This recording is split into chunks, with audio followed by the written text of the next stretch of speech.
Hi friends, welcome to సాకర్స్ heaven. ఈరోజు మనం బేకరీలలో దొరికే ఉస్మానియా బిస్కెట్స్ని మన ఇంట్లోని చాలా ఈజీగా బేకరీ స్టైల్లో ఎలా చేసుకోవాలో చూద్దాము.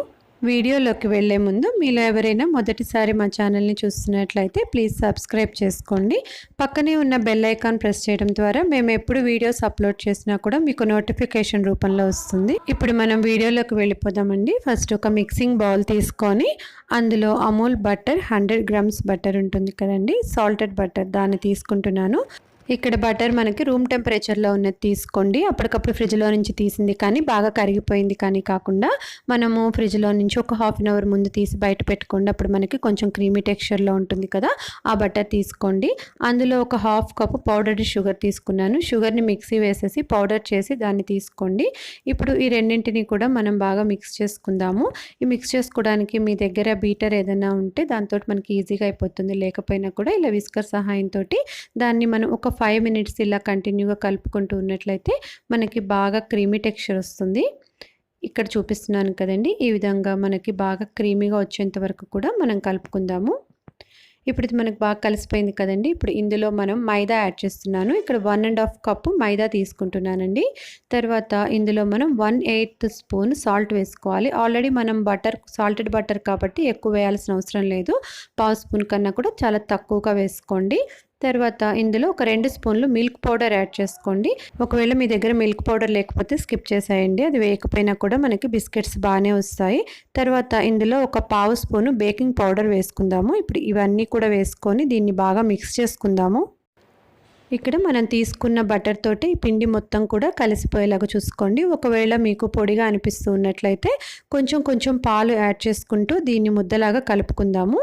నాకు ఇక్కడ ఒక 2 స్పూన్స్ మిల్క్ పట్టిందండి. మన అవసరానికి తగ్గట్లు కొంచెం యాడ్ చేసుకుంటూ కలుపుకోవాలి. ఇక్కడ ఇది మొత్తాన్ని కూడా మనం ఇలా చపాతీ ముద్దలాగా చేసుకుందాము. ఇది మనకి చాలా సాఫ్ట్గా ఉంటుందండి. ఇది మనకి ఊరికే అలా విరిగిపోతున్నట్లు వస్తుంది, మరి అంత గట్టిగా కూడా రాదు. ఇక్కడ మనం యాడ్ చేసే మిల్క్ కూడా మరి వేడివి కాకుండా మరి ఫ్రిడ్జ్లో పెట్టినవి కాకుండా మనకి రూమ్ టెంపరేచర్లో ఉన్న మిల్క్ తీసుకొని యాడ్ చేసుకుందాము. ఇప్పుడు మనకి చపాతీ ముద్దలాగా రెడీ అయిపోయింది కదండి. ఇప్పుడు మనం ఏ ప్లేట్లో అయితే బేక్ చేయాలి అనుకుంటున్నామో ఆ ప్లేట్ తీసుకొని దానికి కొంచెం నెయ్యి కానీ లేకపోతే బటర్ కానీ ఈ విధంగా అప్లై చేసేసుకోండి. తర్వాత ఒక బటర్ పేపర్ తీసుకొని దాని మీద కూడా కొంచెం బటర్ కానీ నెయ్యి కానీ అప్లై చేసుకోండి. మనకి పేపర్ కదలకుండా ఉంటుంది. ఇప్పుడు మనం రెడీ చేసుకున్న చపాతీ ముద్దను దీని మీద పెట్టుకోండి. ఇప్పుడు మనం ఒక రోలర్ సహాయంతో దీన్ని చపాతీలాగా ఒత్తుకుందాము.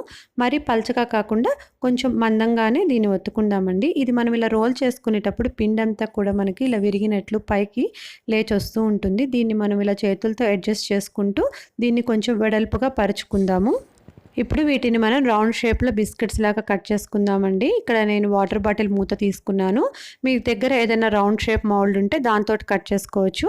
ఇక్కడ మనం మొత్తం పరుచుకున్న ప్లేస్లో ఎన్ని ఎక్కువ బిస్కెట్స్ వస్తాయో చూసుకొని ప్లేస్ అడ్జస్ట్ చేసుకుంటూ అన్ని బిస్కెట్స్ కట్ చేసుకోవాలి. ఇక్కడ ఈ చుట్టూరా ఉన్న పిండి అంతా కూడా నేను తీసేస్తున్నానండి. అవన్నీ మనము తర్వాత పిండి మొత్తాన్ని మళ్ళీ ఇదే ప్రాసెస్లో చపాతీలాగా ఒత్తుకొని వాటిని కూడా మళ్ళీ బిస్కెట్స్ లాగా కట్ చేసుకోవాలి. ఇక్కడ చూపిస్తున్నాను కదండి, ఇంతమంది లో తీసుకున్నాను బిస్కెట్స్. ఇవన్నీ కూడా మనము ఆయిల్ గ్రీస్ చేసి పెట్టుకున్నాం కదండి, ఆ ప్లేట్లో పెట్టేసుకుందాము. ఇక్కడ మనం ఈ పేపర్ మీద నుండి బిస్కెట్లు తీసుకునేటప్పుడు కూడా కొంచెం నిదానంగా జాగ్రత్తగా తీసుకోవాలండి. మనం స్పీడ్గా తీసేస్తే అవి విరిగిపోయినట్లు అయిపోతాయి. సో అందుకని నిదానంగా తీసుకోండి. సైడ్స్ ఏదైనా కొంచెం లేస్తూ ఉన్నట్లు అనిపించినా కూడా వాటిని ఇలా అడ్జస్ట్ చేసుకుంటూ అన్ని బిస్కెట్స్ని ఇలా ప్లేట్లో పెట్టుకుంటున్నాను.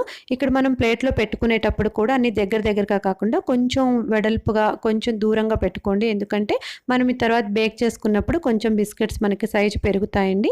ఇదే ప్రాసెస్లో మిగిలిన పిండి మొత్తాన్ని కూడా మనం చపాతీలాగా పరిచేసుకొని ఇదే విధంగా బిస్కెట్స్ లాగా కట్ చేసేసుకున్నాను.